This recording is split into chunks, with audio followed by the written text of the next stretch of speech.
हो, सचो ड्राइवर जीजा बड़ा महान हो। अरे पबजी हो जे मारे चली गाड़ी हो, बम लोग के बचावे के पड़ेला। काहे के चलल बड़ा पदेला शाम हो, सचो ड्राइवर जीजा बड़ा महान हो।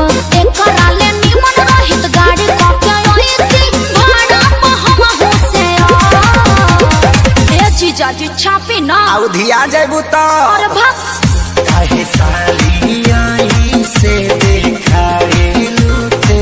अरे हटी होने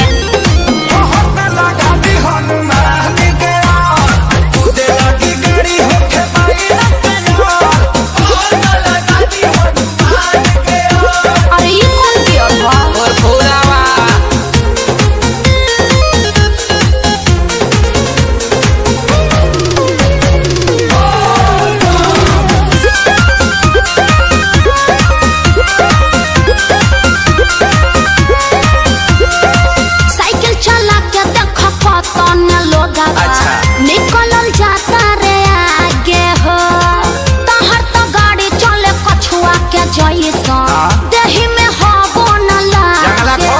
नहीं हमरा के दातू परे सरसाली न तो दे दे हम फूल असले तरसाली। जोश में न होश खो के कान से न बनी जीजू नहीं तो ले लिए सफा पेर देले बड़ी हाँ तो हुलका रहे कहे काहे साली आई से देखा रे लूटे। बहुत लगा दी हनुमान गया तेरा की गाड़ी होके पाए ना प्यार। बहुत लगा दी हनुमान गया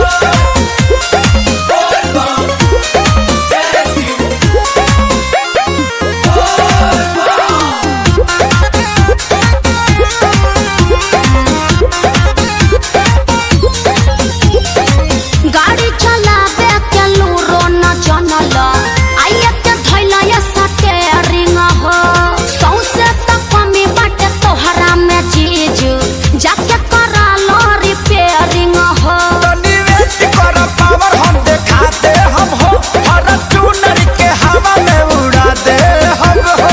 अखिलेश के सारे जल्दी लड़ जाई गाड़ी तहरा बैठा करे व्हील चेयर। जीजू डर लग रहा है त तहरे ने बेचैनी रहला। काहे साली आई से देखा रे लूटे।